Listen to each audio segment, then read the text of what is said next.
Obrigado. Boa noite. Está tudo bem com vocês? Que bom. Eu às vezes fico preocupado que quando a pessoa faz uma prece de abertura, às vezes a pessoa fala tão baixinho, né? Concentrado, e a gente lá no fundo não escuta o que ele está falando, né? Por isso que eu uso equipamento, porque aí eu posso falar baixinho e todo mundo vai me escutar, né? Hoje, você sabe que dia é hoje? 3 de outubro de 2014. Hoje completa exatamente 200 anos que nasceu Allan Kardec. Se vivo estivesse, estaria conosco aqui 200 anos, né? Pois é. E eu acho que todo mundo conhece Allan Kardec, ou pelo menos já ouviu falar, né? Já leu alguma das obras de Allan Kardec, ou já leu todas, inclusive a Revista Espírita. Então tem páginas e mais páginas para se estudar. Então vejamos. Que Jesus abençoe a todos nós nesta noite fria, que espantou meio mundo, né? E que a gente possa transmitir aquilo que Allan Kardec deixou na doutrina espírita, codificada por ele. E como a gente sabe que a doutrina espírita é revivescência do Evangelho, então eu queria apresentar a vocês um homem. Eu vou cantar uma música começando, e vocês, se souberem pelo menos o refrão, cantem junto, por favor. Não é proibido cantar aqui? Não, né? Então, certo dia um homem esteve aqui, tinha um olhar mais belo que já existiu. Tinha no cantar uma oração, no falar a mais linda canção que já se ouviu. Sua voz falava só de amor, todo gesto seu era de amor e paz. Ele trazia no coração. Ele pelos campos caminhou, subiu as montanhas e falou do amor maior. Fez a luz brilhar na escuridão, o sol nascer em cada coração que compreendeu que além da vida que se tem, existe uma outra vida além. E assim, o renascer, morrer não é o fim.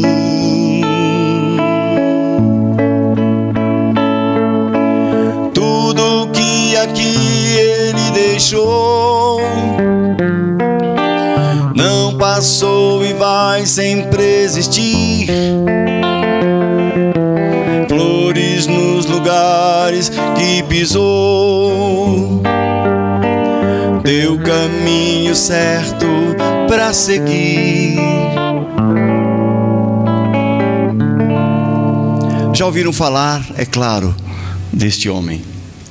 Este homem trouxe para o mundo a luz do Evangelho, a luz da Boa Nova, e que nós, com a doutrina espírita, revivemos muitas das palavras de Jesus, muitos gestos, muitas obras de Jesus, todas as obras de Jesus, quando Allan Kardec escreveu em 1865, o Evangelho segundo o Espiritismo.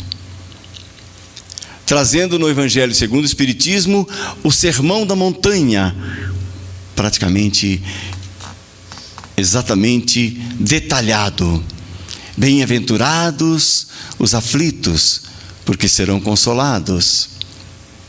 Bem-aventurados os misericordiosos, porque encontrarão misericórdia. Aí Allan Kardec, chamado por Camille Flammarion, conhecem esse nome? Camille Flammarion, o bom senso encarnado, ele teve o cuidado de explicar que os aflitos que Jesus se referia não eram todos os aflitos, porque as aflições são várias, tem de várias ordens: aflições financeiras, aflições morais, aflições de tudo quanto é tipo. Hoje a nossa aflição é esse friozinho. Estou aflito que esse frio deixou todo mundo preso em casa. E essas aflições não podiam todas ser bem-aventuradas, como Jesus disse. Como Jesus não podia falar claramente, naquele tempo, entrar em muitos detalhes, muita coisa ele deixou em forma de parábolas, outras ele deixou dizendo, prometendo: um dia eu vos enviarei o Consolador, que irá explicar tudo que eu não posso falar agora. Que realmente ele não podia falar. Kardec, no seu tempo, 1857, quando lançou o Livro dos Espíritos, também nós não tínhamos, na época, Kardec escrevia com pena, tinteiro e pena. Ele não tinha iluminação como nós temos aqui agora. As grandes invenções surgiram depois de 1857. Eu tinha uma tabela exata de todas as invenções e eu acabei perdendo, vou ter que localizar. Porque é interessante que a maioria, ou quase todas, foram depois que Allan Kardec lançou a obra Doutrina Espírita. Então a gente imagina como seria na época a internet. Ele recebia as mensagens que os médiuns recebiam, né, em todos os lugares do mundo. E eles mandavam, chegavam até ele. Mas não era internet, não era computador em tempo real. Era carta, que demorava para chegar. Às vezes não chegava, se perdia. Então Jesus disse: um dia vocês terão o Consolador, o Paracleto, que vai explicar tudo que não posso falar. E na realidade, quando Jesus falou assim: sede perfeitos como vosso Pai Celestial é perfeito, outra vez o bom senso encarnado esclareceu. Eu esclareço já já os bem-aventurados aflitos. A perfeição que Jesus dizia não era a perfeição de Deus, era a perfeição quase de Deus. Era uma perfeição quase de Deus, porque se nós atingíssemos a perfeição de Deus, nós iríamos nos igualar a Ele. Então Kardec tinha um senso um bom senso, melhor dizendo, né? O bom senso de analisar, conforme o que ele dispunha na época, com ciências, filosofias e tudo mais, para não deixar correr as coisas como tal. Então, vamos voltar aos bem-aflitos, bem-aventurados os aflitos.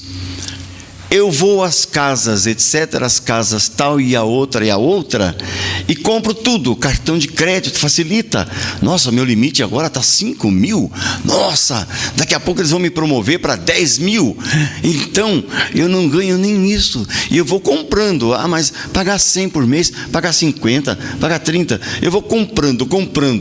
Quando vai chegar um momento, começam a chegar as faturas, a gente começa a ficar aflito. Não é? A gente fica aflito. Ai, chegou a fatura do aluguel, chegou o boleto do aluguel. Meu Deus do céu, como é que eu vou fazer para pagar o aluguel esse mês? Tem gente que não tem problemas desse tipo, né? Mas tem muita gente que tem e fica aflito. Então nós perguntamos: esse tipo de aflição está no catálogo de Jesus? Não está, né? Porque a aflição é aquela aflição que eu não fiz nada nesta vida para sofrer o que estou sofrendo agora. De repente a mulher, um câncer de mama aos 40, que geralmente é essa idade que se diz, né? Mas eu não fiz nada para que acontecesse isso. Ela vai estar em aflição. Mas estudando, o que nós temos é estudar. Estudando, eu vou descobrir que esse problema que me surgiu agora do nada, na realidade, não veio do nada. Aí a doutrina espírita vem explicar, veio lá de outras vidas, de outras reencarnações. Jesus falou também: bem-aventurados os misericordiosos, porque terão misericórdia. Quem é que não precisa de misericórdia? Ninguém, né? Todos nós precisamos. Em algum momento da vida a gente precisa, pelo amor de Deus, misericórdia. A gente implora, porque precisamos. Senão Jesus não teria dito. Ele só veio dizer aquilo que nós precisamos, que nós estávamos precisando lá na época. E ele dizia: eu não vim para os mestres, eu não vim para os sãos fisicamente, eu vim para os doentes, eu vim para aqueles que não têm onde morar, que não têm o que comer. E quanta gente, vocês sabem disso, já leram história, já viram filmes em que quantos cristãos eram presos lá nas catacumbas e mandados para a arena para serem devorados pelos leões, flechas incendiadas, envenenadas, só para alegrar aquela multidão que gritava que hoje só mudou o endereço, só mudou um pouquinho a arena, não é mais a arena de Roma, mas é a arena de outras tantas arenas, e nós continuamos a mesma coisa. Nós vamos gritar, vamos torcer, vamos xingar aquele que não está nos agradando, e vamos exatamente igual nós fazíamos lá no circo de Roma. Já perceberam a semelhança? Já perceberam duas torcidas de grandes times de futebol? O que eles fazem quando se encontram? Pessoalmente não, eu torço pro time A e ele torce pro time B. Aqui somos amigos. Vai lá no meio da torcida de um e do outro, é pedra, é pau, é pedra, né? E a gente fica imaginando que aflição esse povo vai enfrentar no futuro. Qual vai ser a aflição daquele que hoje quebra a perna do outro numa partida de futebol, que diz que é o esporte que reúne todo mundo, é o único esporte que reúne todo mundo, para mostrar ainda a violência que existe em cada um, infelizmente.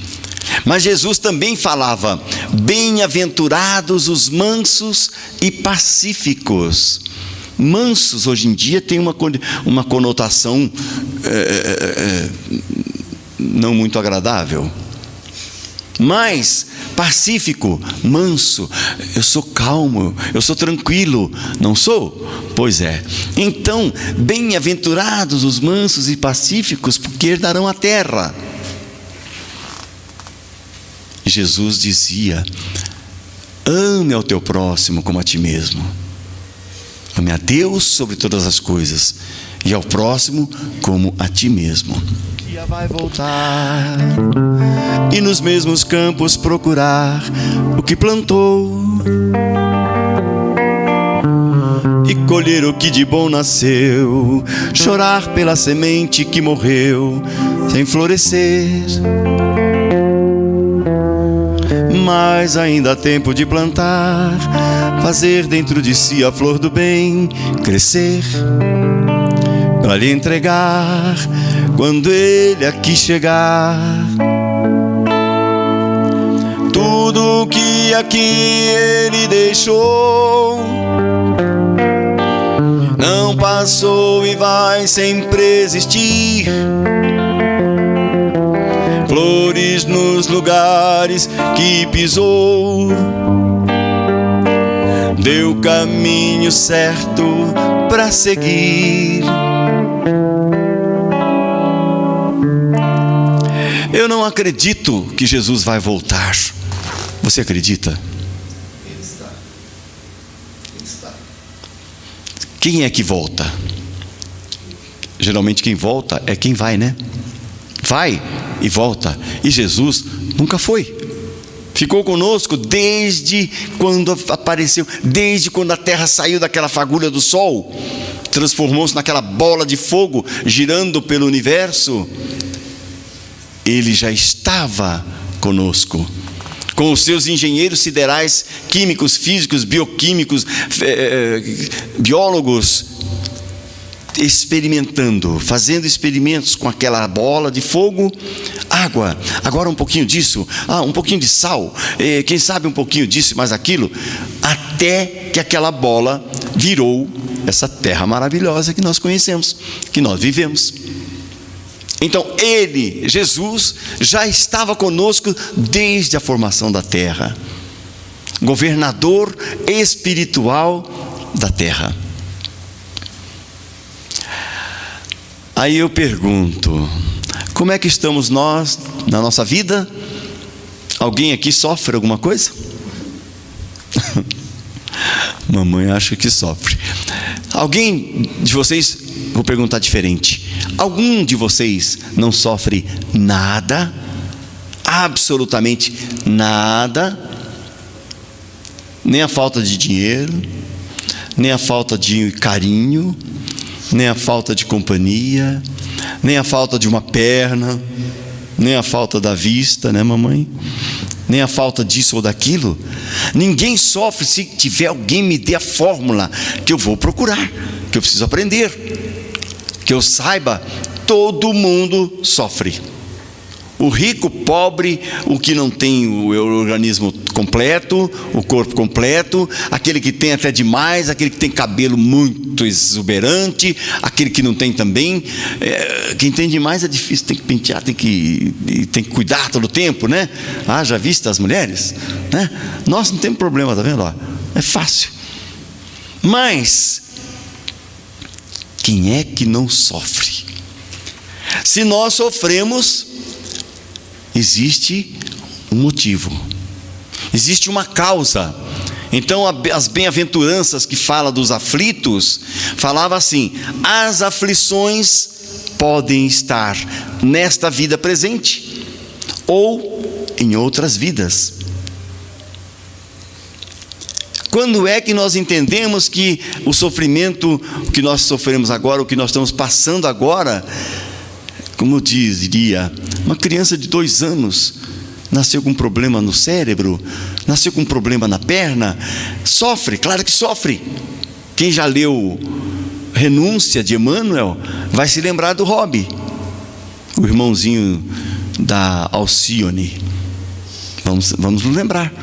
De criação, tudo bem, mas era o irmãozinho dela. Tinha o pé torto, tinha a mão mirrada, tinha o olho meio torto, tinha os olhos esquisitos, era feio. E na própria história ele conta, lembram-se do... E agora fugiu, né?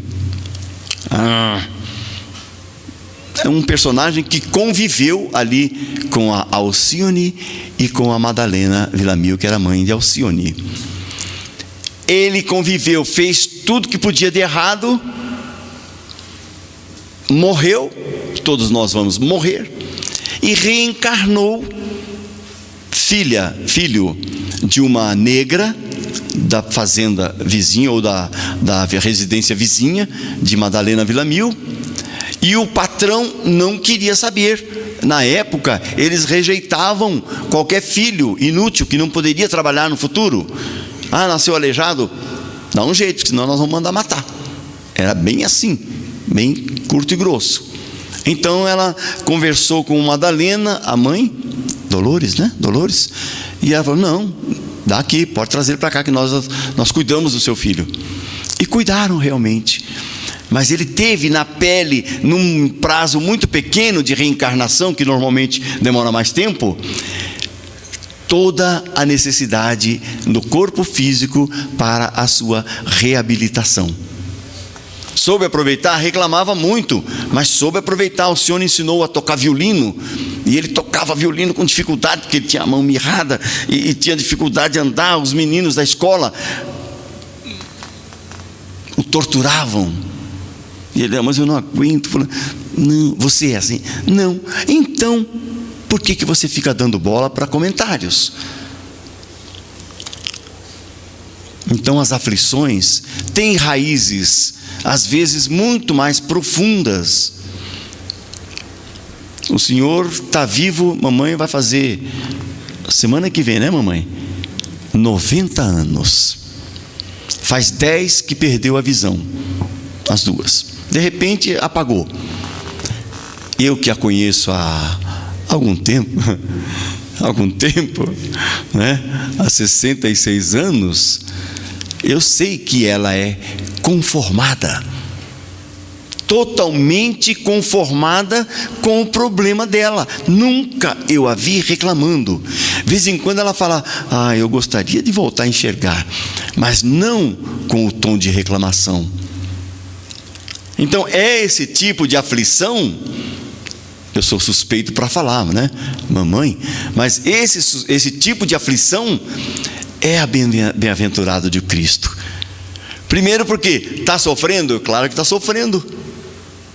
Não enxerga, não consegue daqui e ali, tem que alguém dar a mão. Sofre? Claro que sofre. Às vezes é difícil depender das pessoas. Mas faz parte. E nós vamos levando o barco. Até quando? Até quando Deus quiser. Nosso sobrinho, com 26 anos, partiu. Vovô tinha 80, mais ou menos. E por aí afora.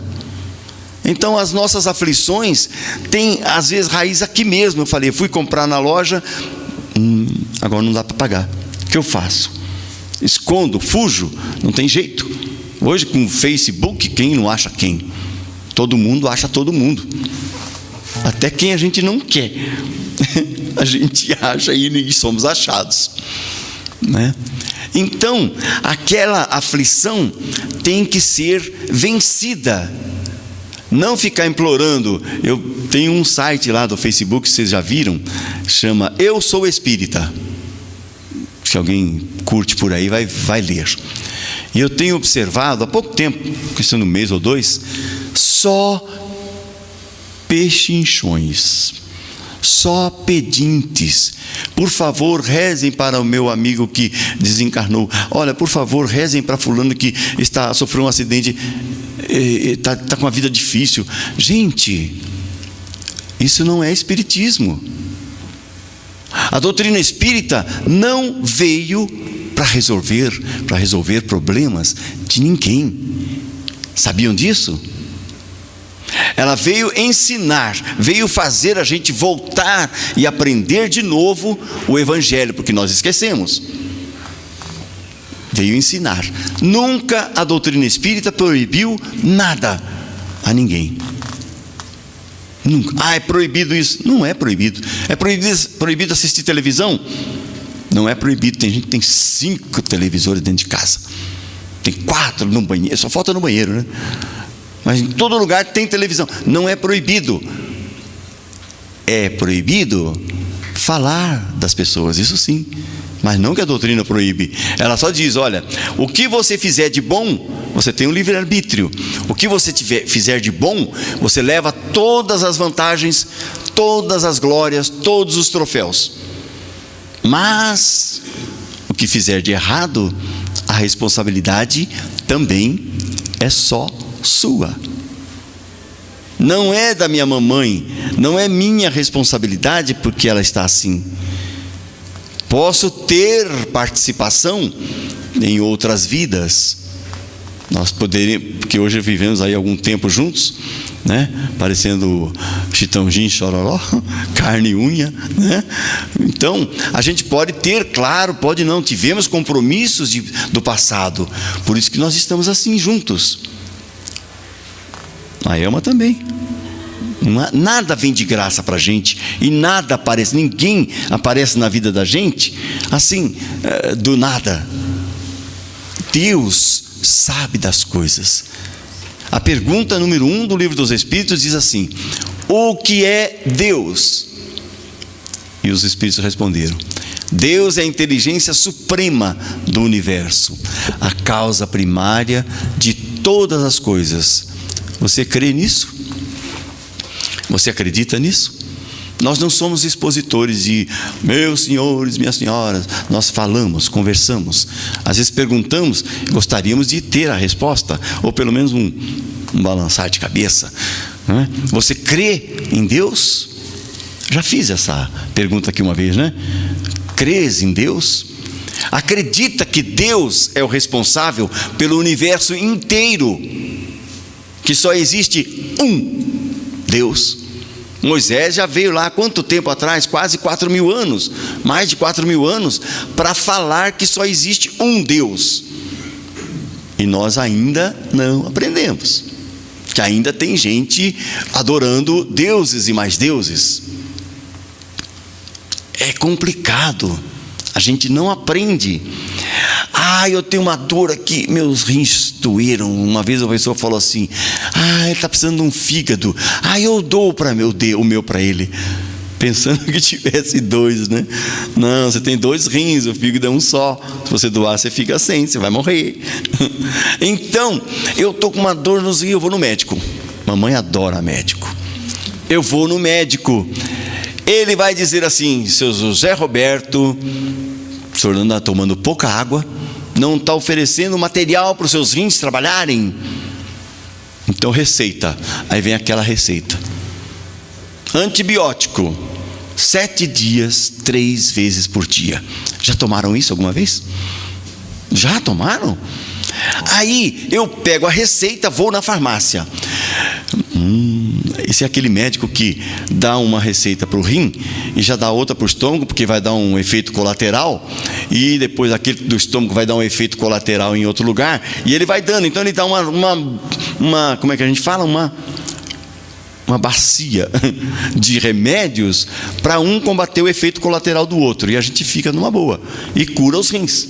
Só que no 3º dia, 4º dia, nossa, que beleza, estou bem, eu não estava nem levantando da cama, agora eu posso pular, posso andar, posso correr. Largo os remédios para lá, já me curei, já sarei, para que eu preciso tomar o resto? E para. O que acontece? Volta tudo de novo. Aí vem com uma carga mais pesada. Aí ele vai no médico: você tomou o remédio que eu te dei, aquela receita? Tomei.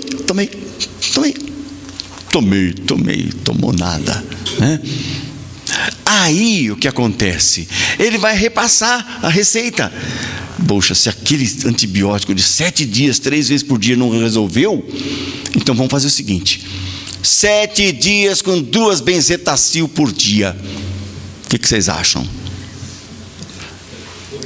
Vai doer mais que a primeira, não vai? Mas aí eu vou ter que tomar até o fim, porque eu já parei com o primeiro e vi que não deu certo, e vou ter que tomar 2 benzetacil por dia. Vai ter um momento que não vai ter onde espetar essa agulha. Não aplicam no ombro. Meu pai. Então vejam, Jesus há 2.000 anos, 2014 anos, veio e ele dizia assim. Perguntaram a ele, porque sempre queriam, os fariseus da época, sempre queriam colocá-lo na berlinda, no canto da parede, para entregá-lo para o sacerdote, dizendo que ele era um falsário, era falso, né? E ele, pois não. Qual o maior mandamento? Qual o maior mandamento? Ou qual é o primeiro mandamento? Aí ele sabia das coisas, né? Ele falou assim: o maior mandamento e o primeiro mandamento é amar a Deus sobre todas as coisas. E o segundo, que é equivalente a este, diz: ame ao teu próximo como a ti mesmo. E ainda completou: Nisso está resumida toda a lei e todos os profetas. Os fariseus pularam miúdo, não aceitavam isso.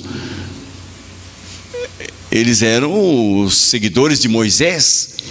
E no final, que alguém falava que Jesus era maior do que Moisés, nossa, aí então eles queriam apedrejar, e apedrejaram Estevão. Quem já leu Paulo e Estevão vai lembrar. Mandaram apedrejar Estevão porque dizia que Jesus era maior que Moisés. Era um absurdo, era um sacrilégio falar isso naquela época. Onde se viu o filho de um carpinteiro morreu numa cruz entre dois ladrões, não tinha onde morar, maior que Moisés? Absurdo. Tanto que conseguiram colocá-lo numa cruz, né? E hoje os cantores dizem assim: perdoa, Senhor, tê-lo posto na cruz.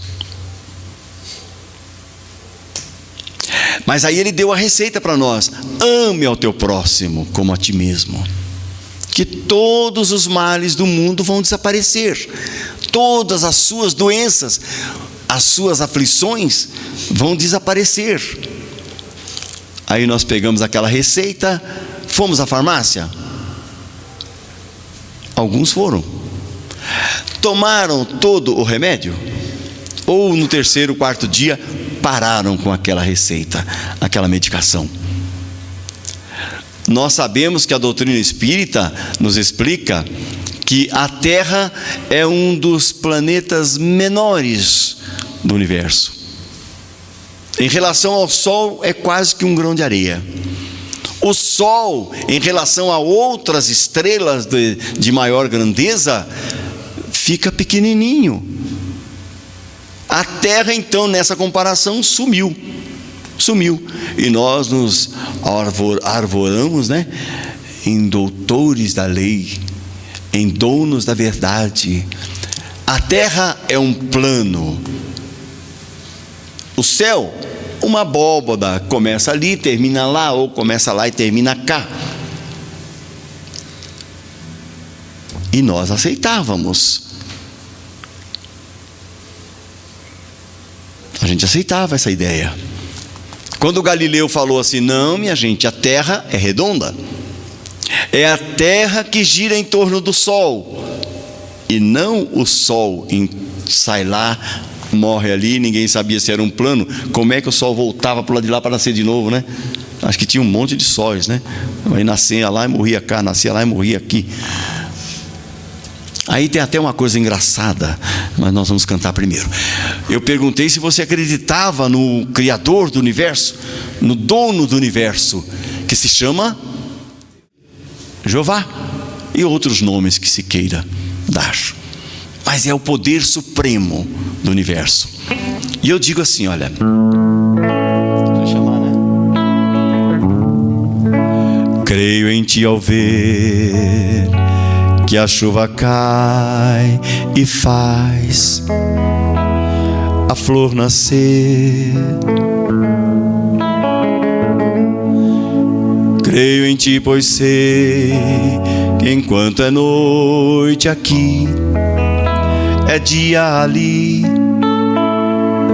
Creio em ti porque me deste o riso e a dor, me deste o amor do meu amor.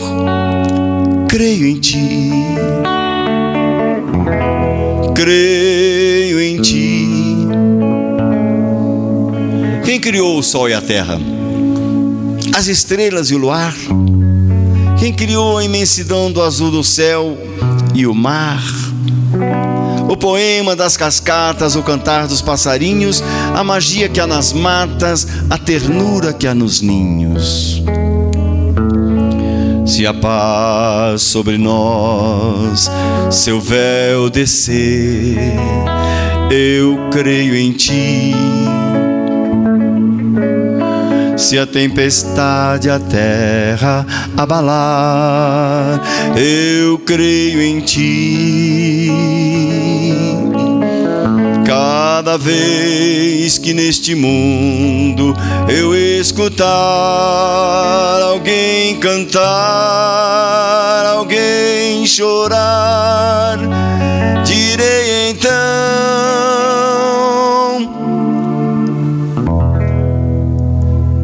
creio em ti.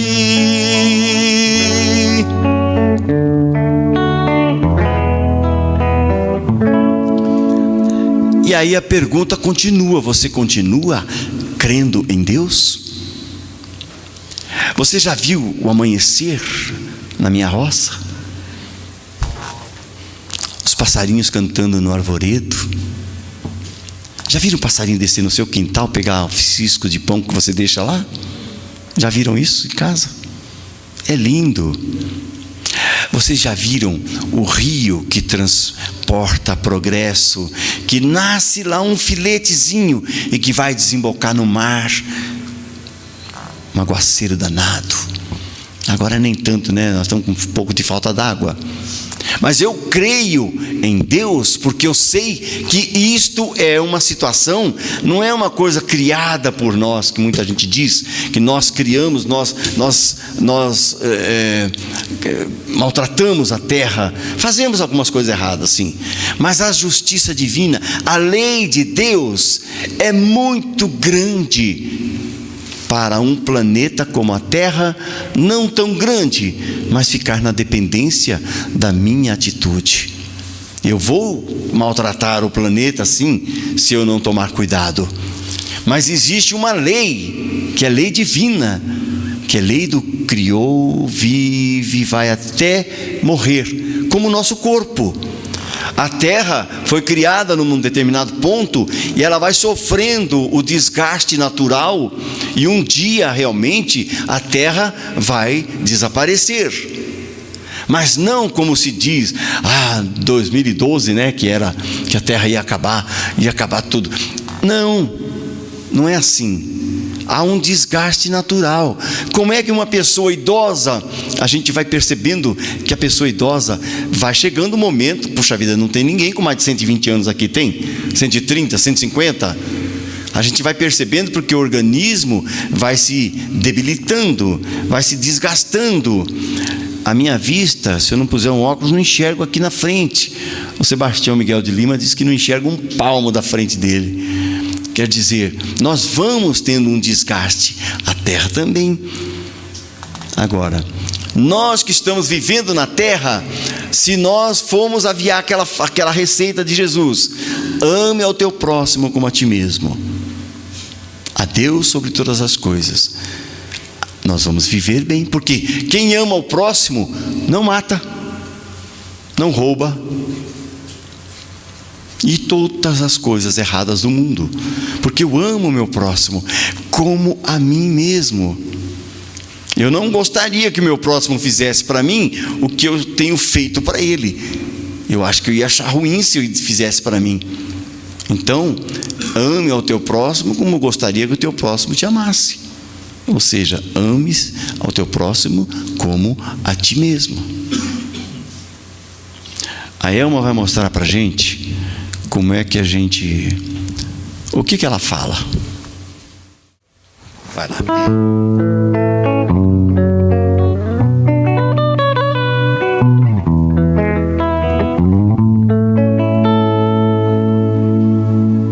Ave Maria, dos seus andores, por nós, os pecadores. Abençoai estas terras morenas, seus rios, seus campos e as noites serenas. Abençoai as cascatas e as borboletas que enfeitam as matas. Ave Maria, larará, cremos em vós, larará, Virgem Maria,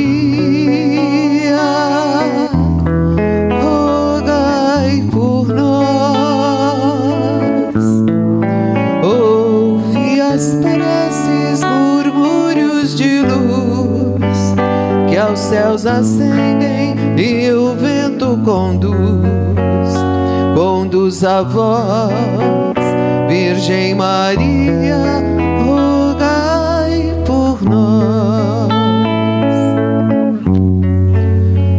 Ave Maria, larará, cremos em vós, larará, Virgem Maria, rogai por nós.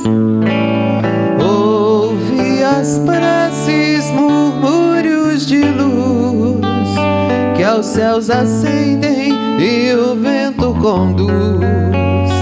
conduz a vós, Virgem Maria, rogai por nós.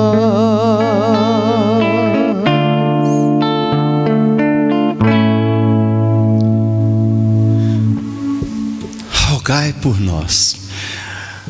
Nós estudamos na doutrina espírita que a prece tem 3 formas, 3 modelos: louvar, agradecer e pedir. O que é que nós fazemos normalmente? Nós invertemos a ordem. Nós pedimos e pedimos, e olha, e pedimos toda hora. Oh, meu Deus, me dê isso, me dê aquilo outro. Jesus falava, contou na sua vida, na sua trajetória, para mostrar as condições de quem ora. 2 homens diante do altar, orando. Um deles dizia: oh meu Deus, me dê fortuna, para que eu não seja pobre que nem esse que está do meu lado aqui. Me dê, Senhor, sabedoria, para eu não ser um turrão que nem esse que está do meu lado aqui. Ah, me dê isso, me dê aquilo, e mais, e não parava de pedir. O outro que estava do lado, ele dizia assim, ele não dizia, não tinha coragem sequer de levantar os olhos para o altar. Aí um momento ele criou coragem, ele bateu no peito e falou assim: Senhor, sê por mim que sou pecador. Aí Jesus falou: Pedro e os discípulos, está vendo? Esse foi mais justificado para casa do que o outro. Por quê? Porque a prece, o objetivo é louvar a Deus. Jesus nos ensinou isso na prece, na oração dominical. Pai nosso que estás nos céus, santificado seja o vosso nome. Venha a nós o teu reino. Pediu, o pão nosso de cada dia dai-nos hoje, Senhor.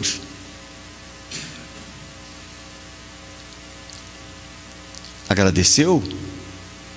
Muito obrigado. Livrai-me, Senhor, do mal.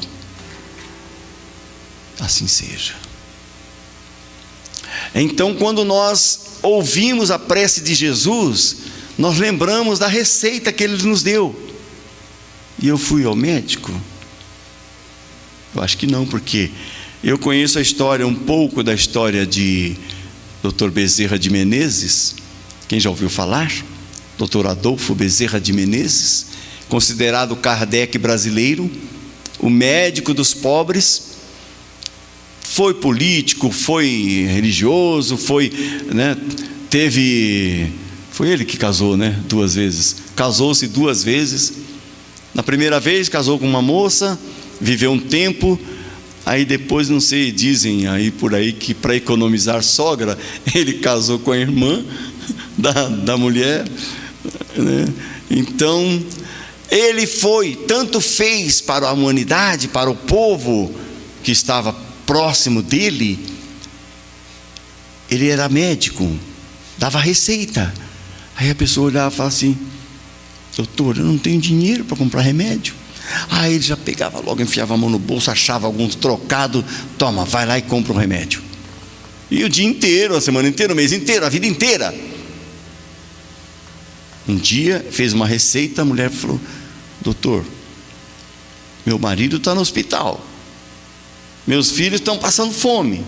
Como é que eu vou comprar essa receita que eu não tenho dinheiro? Aí enfiou a mão no bolso, no paletó da calça, tudo. E já estava acabando, não tinha mais nada. Aí no que ele falou: olha, você pega essa receita. Ele viu o próprio anel, o anel de formatura. Tirou o anel, devia estar duro de sair, passou um óleozinho lá, saiu. Tome, vá a um lugar adequado, venda e cuide de seu marido no hospital, compre comida, compre a receita, cuide de seus filhos, que vai dar. Quando ele desencarnou, ele foi chamado. Bezerra, tem alguém querendo falar com você. Quem é? Maria. Ave Maria. Ela disse o seguinte: que você já venceu o teu prazo na terra. Você já venceu as tarefas, as tribulações da terra, a missão da terra. Você está pronto para escolher qualquer planeta acima da terra e pode ir embora, pode seguir em frente. Você fez jus a isso. Sabem o que é que aquele homem falou? Mãe, enquanto tiver uma pessoa chorando, deixa eu ficar aqui. E hoje, até pouco tempo, era um dos comunicantes nas psicografias, mensagens de Chico Xavier. Era um dos comunicantes. Então vejam, Allan Kardec hoje completaria 200 anos de vida. Quer dizer, hoje faz 200 anos que ele nasceu. Morreu com 65 de um aneurisma cerebral. Já sabia da doença. Os médicos falavam: olha, você precisa descansar intelectualmente. Ou seja, para de trabalhar um pouco com a cabeça, com a mente, senão ela não vai aguentar. Ele sabia que tinha que cumprir aquela missão que foi dada a ele de codificar a doutrina espírita. Ele já tinha escrito o Livro dos Espíritos, me ajudem. O segundo foi o Livro dos Médiuns.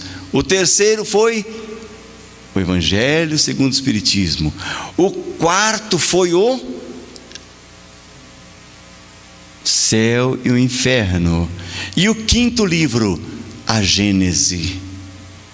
Quando ele desencarnou, em 31 de março de 1869, a partir daí, os seguidores dele, os que trabalhavam com ele, reuniram as informações que ele tinha documentado e lançaram o livro Obras Póstumas. Sem contar que Allan Kardec escreveu a partir de janeiro de 1858, que ele lançou o Livro dos Espíritos, a 18 de abril de 1857. Eu só estou respingando, que todo mundo sabe disso de cor e salteado, né? E a partir de janeiro de 1858, ele começou a escrever a Revista Espírita. Uma revista, todo mês ele lançava uma revista, sem parar, até no ano da sua morte, até no mês de março, que foi a sua morte. Ele não parou, foi um batalhador incansável. Quanto tempo nós gastamos no curso de médiuns? 3, 4 anos na escola de médiuns? Quanto tempo nos aprendizes do Evangelho? 3 anos, 2 anos? E por aí afora. Allan Kardec, o professor Rivail, começou a estudar os fenômenos espíritas em 1855.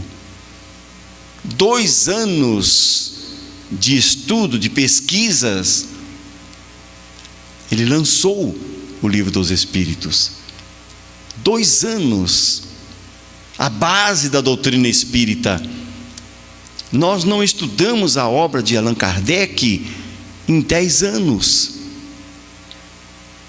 Perguntaram uma vez a Divaldo Pereira Franco, um expositor espírita, se ele estudava o Livro dos Espíritos, isso em 1974, tá antigo, né? Naquela época ele fala: já estou na 7ª leitura e estudo do Livro dos Espíritos. Recentemente eu vi uma informação de que já passou de 140, que pega da primeira pergunta, estudando até a última. Por isso que é o orador que é. Quem já ouviu? Não ouviram? Gente, vamos sair fora, vamos sair à luta, vamos a campo. A doutrina espírita está toda no alicerce dela, está toda no Livro dos Espíritos, com 1019 perguntas. Mas a A, B e C desmembradas dá um montão, 1200 e qualquer coisa. Então são 1019 perguntas que abrangem todos os problemas da humanidade. Primeiro nós falamos, né? O que é Deus? Calma, nós não vamos falar as 1019, não dá tempo. Mas a primeira a gente já falou. E tem outras tantas, não vamos cair nessa. Tem uma muito interessante, pergunta 625. Pergunta 625. Quem é que Deus nos deu como modelo para servir de nosso modelo e guia na nossa vida? Quem foi que Deus nos deu para que servisse de modelo e guia? Sabem a resposta? Jesus. A resposta curtinha: Jesus.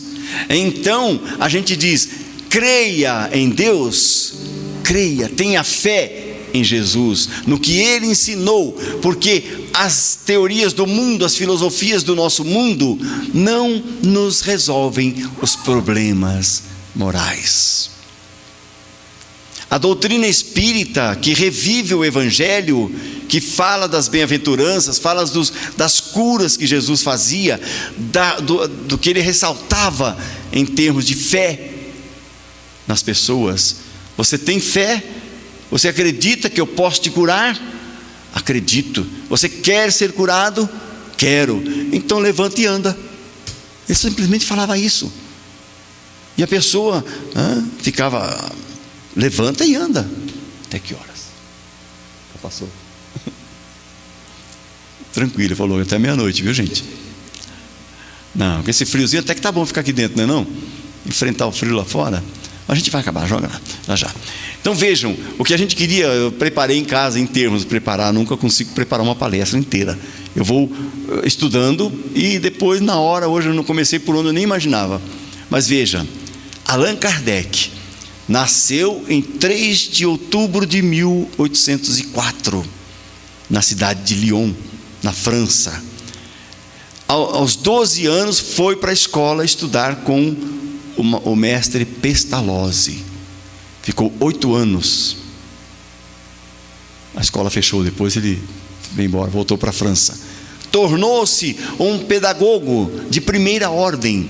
Escrevia todos os livros que orientavam os professores, as escolas da França, de Paris.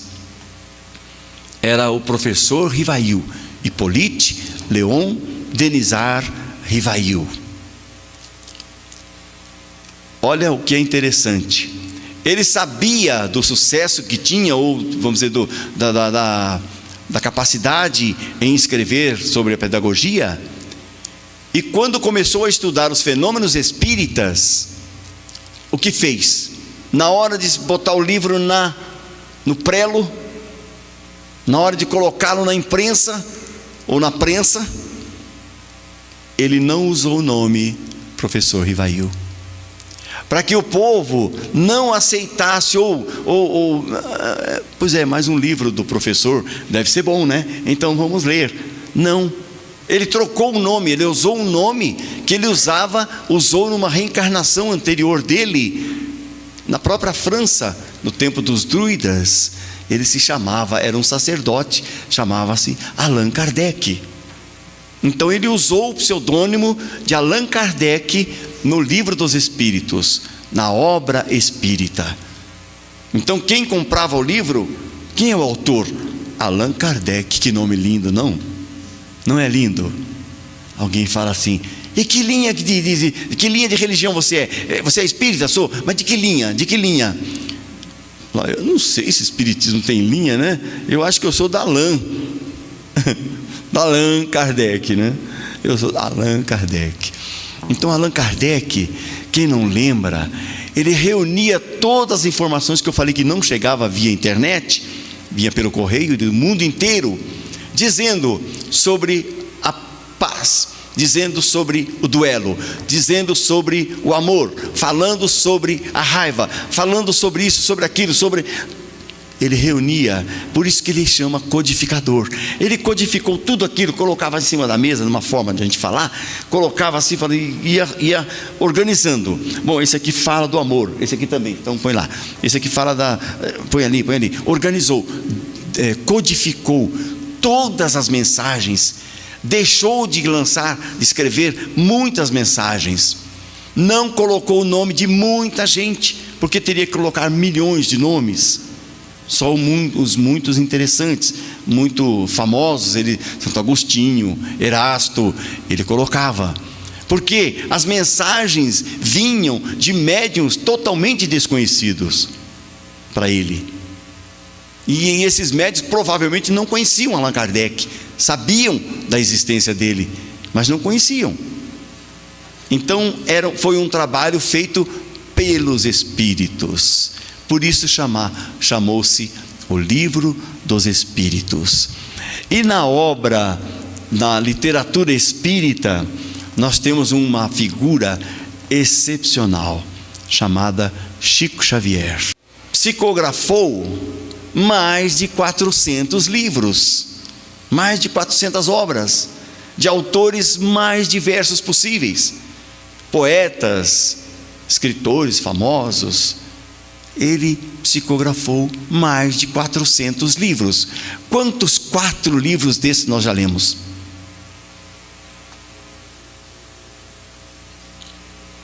Aí a gente pode ficar assim: mas que expositor chato. Não, nós somos espíritas preguiçosos, porque só Chico psicografou mais de 400.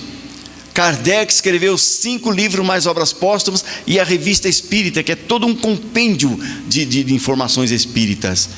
O que é que nós vamos buscar? Nós somos espíritas, nós não lemos nada, infelizmente. Nós não lemos nada. Não é com vocês que eu estou falando, que aqui o Alcides é aquele que desencarnou. O Alcides me falava: olha, o pessoal aqui estuda, hein? Não vai falar mal deles não, que eu fico bravo com você. Mas não é para vocês que eu estou falando. Eu estou falando para os espíritas em geral, que a gente realmente não lê. Então vamos ver, vamos encerrar. Você já sabe. Essa música Fábio Júnior fez para o Chico Xavier. Alguém já ouviu? Lembra dessa música? Vamos ver?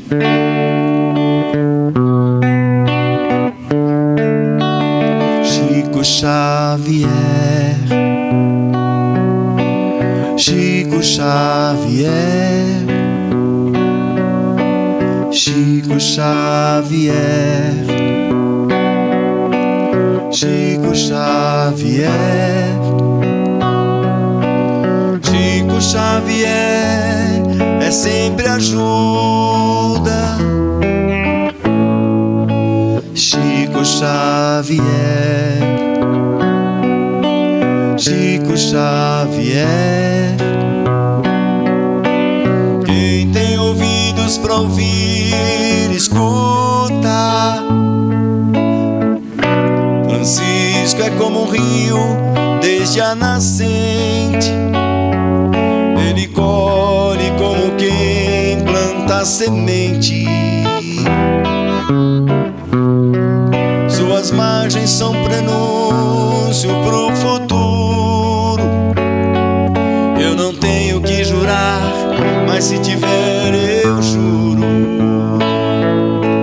Chico Xavier. Vamos aprender? Chico Xavier. Solta a voz. Chico Xavier. Só isso, vamos lá? Vamos lá, coragem. Chico Xavier. Mais uma vez. Chico Xavier. Tá ficando bom. Chico Xavier. Chico Xavier é meio estranho pra quem não acredita em seu próprio coração. Chico Xavier não tem tamanho, ele traz a luz que ilumina a escuridão. Vamos lá? Chico Xavier. Chico Xavier. Quem cantar ganha um doce. Chico Xavier. Chico Xavier. Francisco é como um rio desde a nascente. Ele colhe como quem planta semente. Suas margens são prenúncio pro futuro. Eu não tenho que jurar, mas se tiver eu juro. Chico Xavier. Chico Xavier. Quem tem ouvidos para ouvir, escuta. Muito obrigado, boa noite, bom final de frio para vocês e até qualquer dia. Obrigado. Obrigado.